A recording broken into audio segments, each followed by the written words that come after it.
Навистина, темата за Израел, која што ја продолжувам вечерва и ќе ја продолжувам и следните саботи, е интересна. Но, кажавме, зошто е интересна.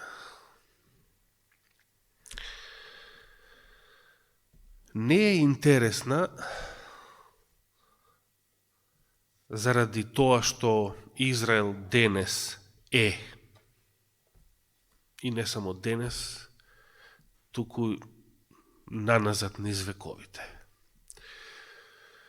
Дури кажавме дека 65% од населението во Израел се што по вероисповед?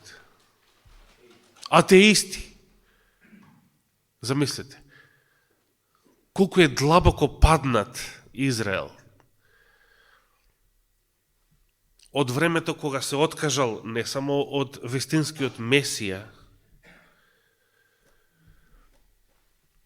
туку за тоа што се откажал од вистинскиот Месија или што не го препознал вистинскиот Месија, е она што апостол Павле го нарекува слепотија на Израел. Но споменавме мејатата сабота дека Израел направи многу пострашен греф пред Пилата низ устата на своите и верски и политички водачи. Не се откажа само од Месија и го распна, туку се откажа од својот Бог, кога изјавија: ние немаме друг цар, освен кој? Цезарот. И тој Цезар постои и ден денес. Само го викаме црниот папа. Не е ниту белиот. И белиот е марионета, како председателите на вториот звер. За овие други, па да не зборувам.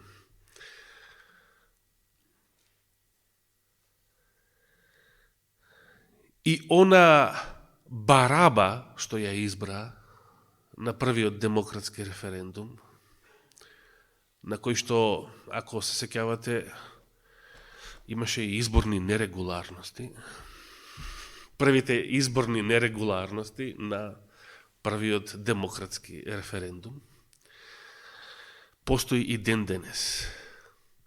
Има една изјава од Елена Вајд во Копнежот на вековите, токму за таа глава, за Христовото распнување, за изборот на Варава. Вели вака: го избра Варава и, се сеќавате, и Варава ке го имаат. И, продолжува, колку што се сеќавам цитатот, вели: и ке ја чувствуваат на своја кожа суровоста, бруталноста на Варава до кога? До крајот на светот, така рече Елена Вајд. Така напиша во Копнежот на вековите. И Цезар, и Цезарот, и Барабата постоја до ден денес.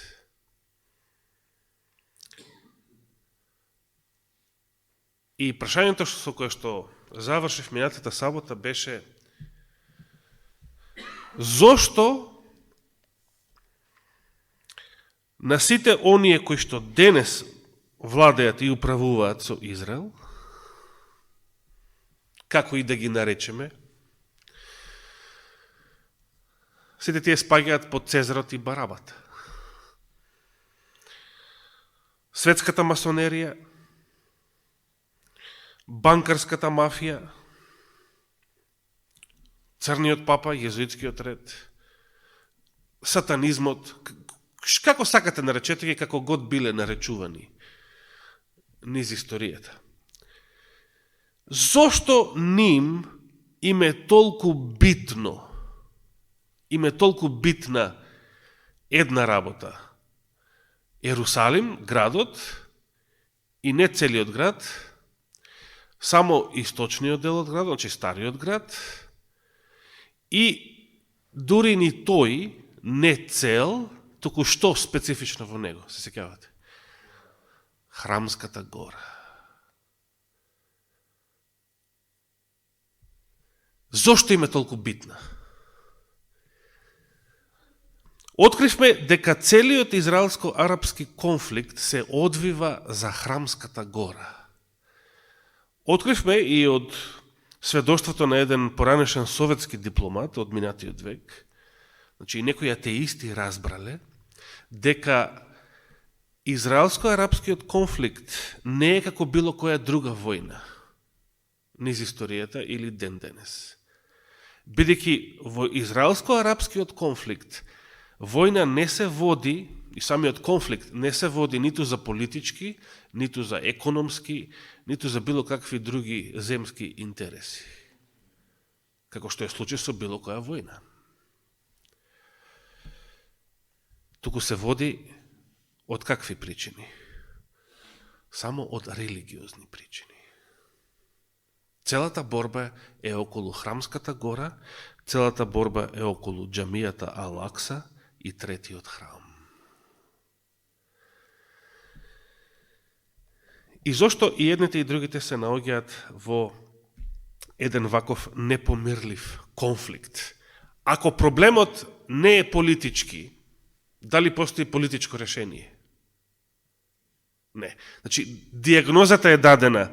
Проблемот помеѓу Израел и палестинскиот свет, од кој повеќето се муслимани, не е политички. Ако проблемот не е политички, дали решението може да биде политичко? Не. И затоа имаме доказ низ историјата. Значи, како што рече еден писател, Организацијата на Обединетите нации не е основана за да воспостави мир во светот. Што е многу точно, бидејќи од 45-та година до денес не постои ниту една мирна година во светот. Тоа е само по себе знак на времето, на последното време.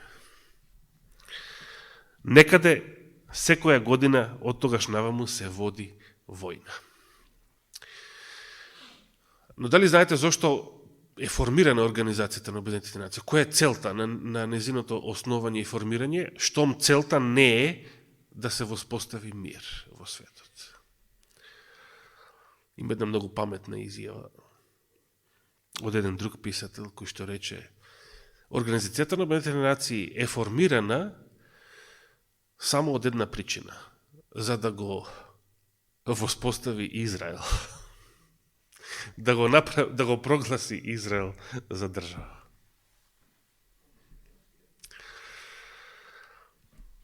Се разбира, Израел се откажа од својот Бог, не само од Месија, се откажа од својот Бог, немале друг цар освен Цезарот, значи може да речеме дека се атеисти цели 2000 години наназад.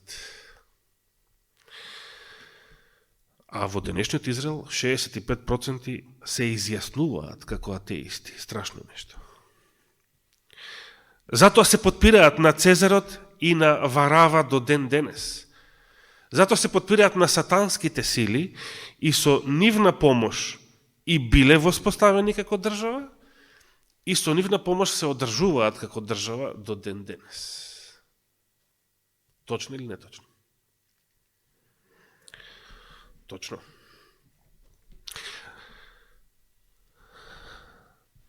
Е сега. Значи, 48 година, кога е формирана државата, Обединетите нации прогласиле две држави. Една палестинска држава, а друга еврејска држава или Израел. Што се случило? Организацијата на Обединетите нации прогласува две држави со дефинирани граници и така натаму. Веднаш се случува војна. Значи, наместо мир, актот на Обединетите нации донесува војна. 3 арапски држави, Јордан, Египет и Сирија, го напаѓаат Израел, речиси веднаш. по неговото прогласување за држава. Тоа беше првата израелско-арапска војна. Резултираше со многу крв, раселување на 1.700.000 палестинци, арапи, од кои некаде 90.000 беа христијани. Иако повеќето се секојаш муслимани. И наредните војни, 56-та година и 600-дневната војна, 67 година, кога Израел освои уште поголема територија, целиот Синајски полуостров, му го лапна на Египет, но Египет си го поврати на Јом Кипурската војна, 73 година. Тоа беше последната војна на Израел со своите арапски соседи. Од тогаш до денес, со исклучок на војната со Либан, поточно со Хезболах во 2006 година, сите конфликти се помеѓу Израел и Палестинската ослободителна организација или некои нејзини ограноци, како Хамас и како се викаше другата, Фатах, да, и така натаму.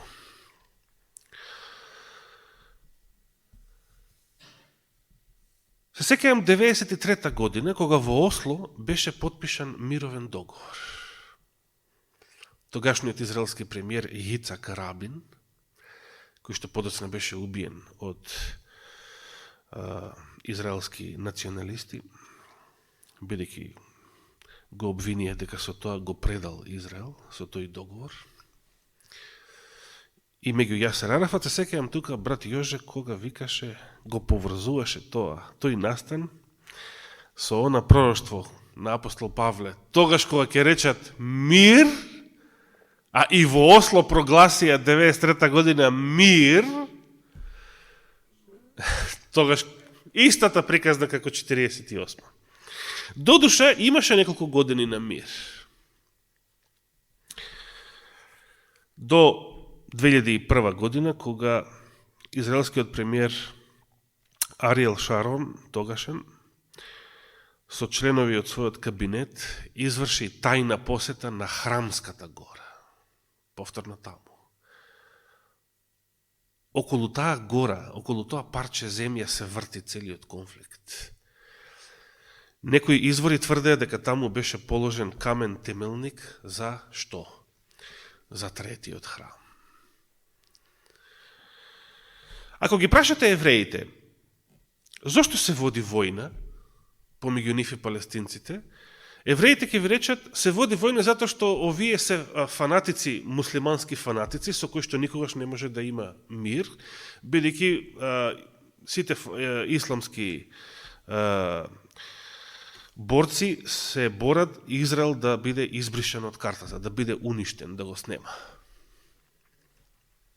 Ако ги прашате палестинците и арапите зошто се води војна и не може да има мир со Израел, тие ќе ви речат затоа што евреите, откако почнаа да се доселуваат во оваа земја, се повеќе го истиснува домашното арапско население, а државата и ден денес иселува палестинци во окупираните територии, вселува нови евреи, што ги увезува од светот, што се доселуваат, ги руши домовите, зградите на палестинците, гради нови населби само за евреи и така натаму, и ја третираат како окупаторска сила со која што не може да има мир, бидејќи ете и овие се катил луѓе, а од другите ќе речат тие се катил луѓе и така натаму.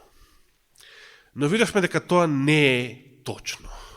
Тоа се политички причини. Тоа не е точно.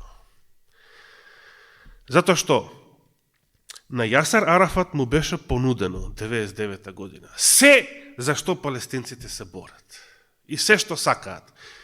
Само една работа бара за возврат. Што беше тоа? Храмската гора. На местото на Ал-Акса, на местото на џамијата, да се изгради третиот еврејски храм. Арафат го одби тој предлог. Зошто го одби? Затоа што беше доволно паметен да рече: јас сум само политичар, политички активист, ги представувам само палестинците. Јас не сум представник на целиот ислам и на сите муслимани во светот и да одлучувам во нивно име за судбината на третото најсвето место на исламот во светот, џамијата Ал-Акса во Ерусалим. Но замислите, ако прифатеше, тогаш ќе имаше мир или ќе немаше? Ќе имаше или ќе немаше? Немаше да има. Зошто? Јицак Рабин плати со глава за потписот во Осло.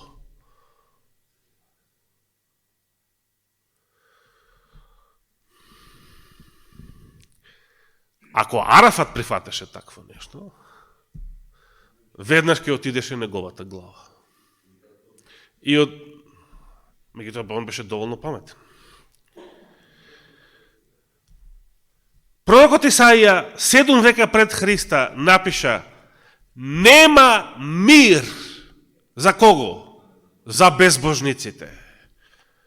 Нема мир за безбожниците. И едните и другите се безбожници. И едните и другите се без Христа. Без кнезот на мирот. Може ли да има мир? Не може. Затоа и Ерусалим е се друго, само не град на мирот, како што значи неговото име. Без кнезот на мирот нема град на мирот. Како го нарекува апостол Павле безбожниот Израел? Ке отвориме во првото послание до Коринтијаните. Прво послание до Коринтијаните, 10 глава. И ќе прочитаме еден интересен стих. Прво послание до Коринтијаните, 10 глава. Ќе го прочитаме само 18 стих. Тука апостол Павле прави само една дигресија во однос на темата од контекстот. Прво Коринтијаните, 10 глава, 18 стих. Овој превод вели: гледајте го Израел според телото. Малку збунувачки. Како гласи Константинов? Кој би сакал да прочита? Земниот. Благодарам. Стариот православен превод велеше: погледнете го или видете го Израел по тело. Што сака да каже со тоа? Еве да го прочитаме целиот стих. Видете го Израел по тело, оние што јадат од жртвите, не се ли причесници со жртвеникот? Сега, не зборуваме за таа тема. Кого нарекол апостол Павле Израел по тело, земен или земски или телесен Израел? Кого го нарекол така? Значи, веднаш не посочи на жртвеникот и на жртвите во Ерусалимскиот храм, значи на тој жртвеник. Значи, така го нарекол целиот неверен Израел, кој што продолжувал со своите старозаветни пропишани обреди, жртвеникот, жртвите, празниците, продолжувал со сето тоа, но зашто е наречен по тело, Израел по тело, земен, земски Израел, телесен Израел, зашто така го нарече? Зашто не рече, погледнете го Израел? Зашто не вели така? Зашто специфично го определува како нешто телесно, нешто земско, нешто празно, нешто фалично. И тоа во времето кога се уште постоел Ерусалимскиот храм, бидејќи постои жртвеникот и жртвите и старозаветното левитско свештенство и така натаму. Денес тоа не постои, но сакаат да го изградат. Но нешто многу тешко. И покрај тоа,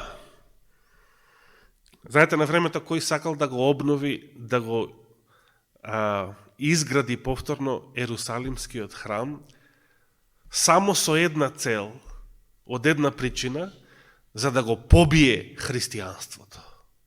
Да покаже дека Христос не бил во право. Тоа бил никој друг туку римскиот цар Јулијан Отпадникот.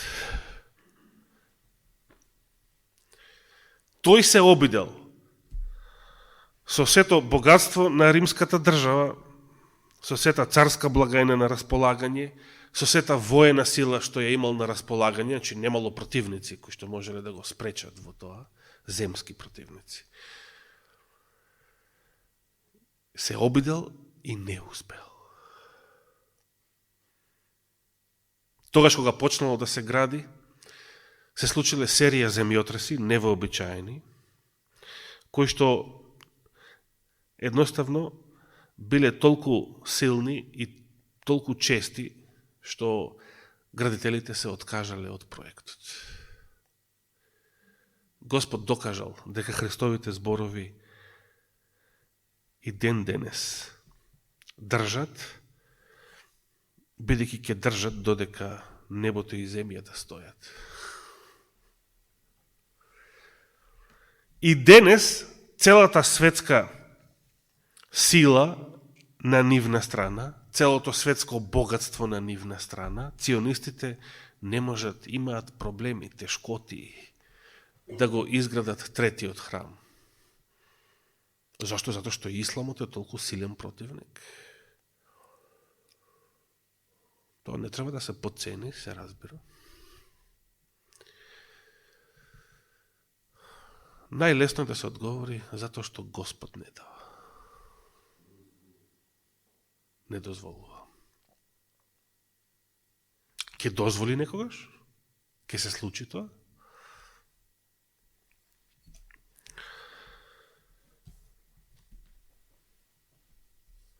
Апостол Павле споменува и еден друг Израел. Да отвориме овој пат во посланието до Галатјаните. 6 глава или последната глава од тоа послание.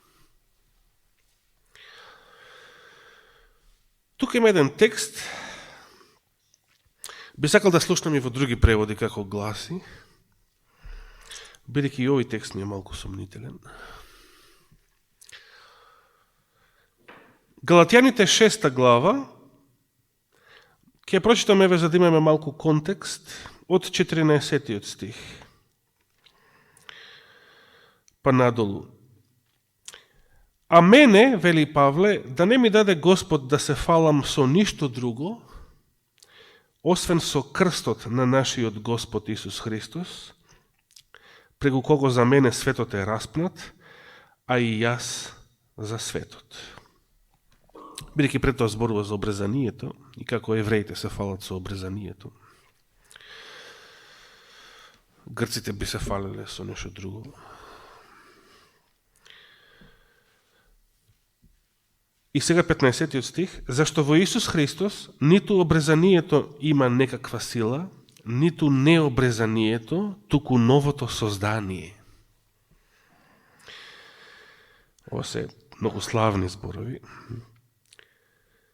И сега 16 стих, овој превод вели на оние што постапуваат и по тоа правило, и од сега натаму нека биде мир и милост. Ним, значи на нив, и на Израел Божи. Само 16 стих. Како гласи во Константинов?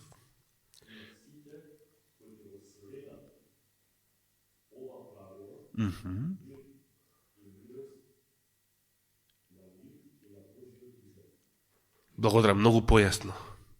Значи, кое е тоа правило според кое треба да се постапува во Новиот Завет? Зашто во Исуса Христа ниту обрезанието има некаква сила, значи сунет, јок. Но ниту необрезанието нема никаква сила. Значи немојте да се фалите ни со паганството. Ако сте пагани, не сте подобри, дури и од овој безбожен, телесен Израел. Туку новото создание, новиот човек, во Христа Исуса, воскреснатиот човек, новото срце,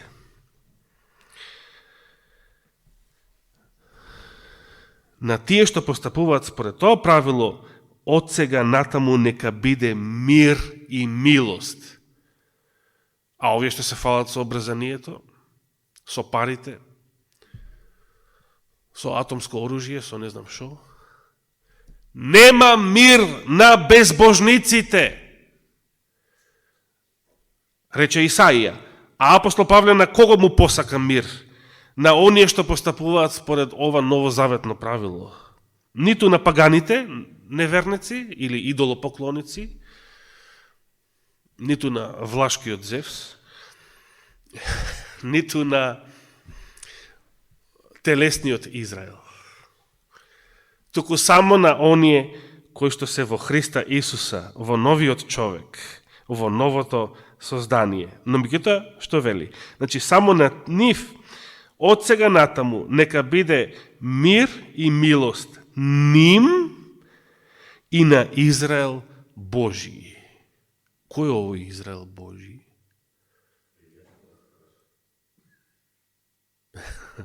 И јас тоа прашувам. Дали Израел Божи, овој што апостол Павле го споменува, е тој и оној Израел по тело? Или овој Израел на Нетањаху? Дали е истиот Израел? Нема шанси.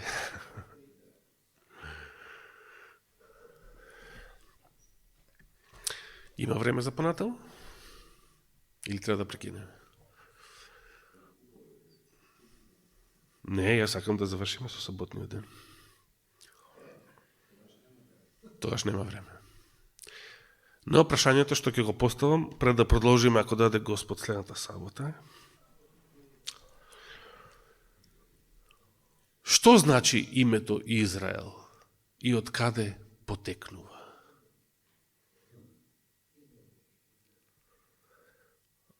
Ајде бе измамник.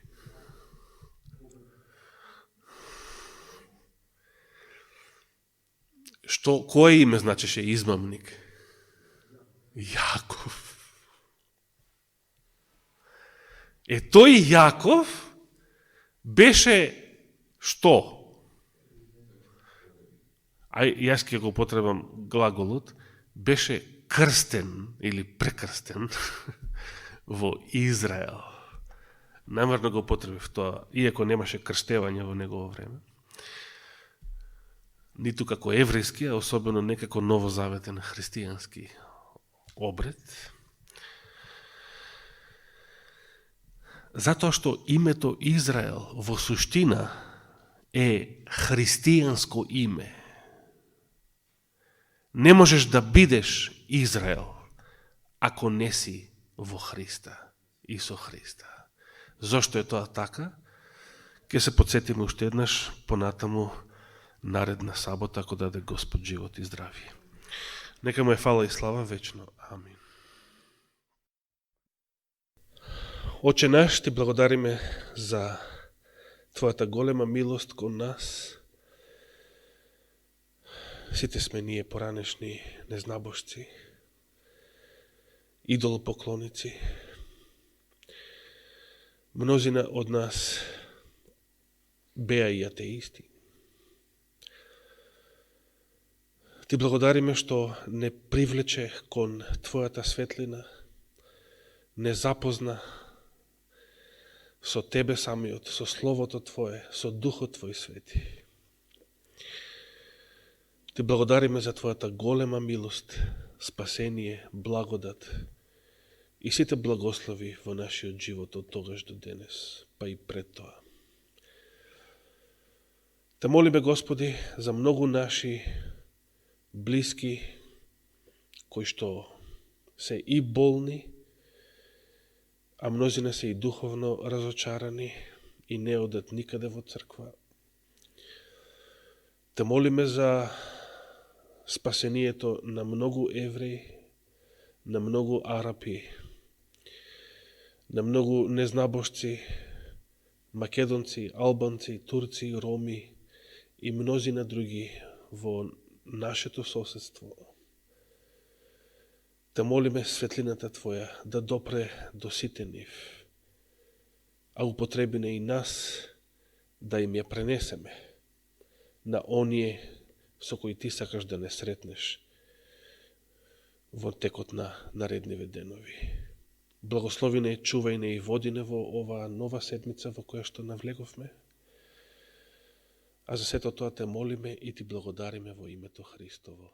Амин.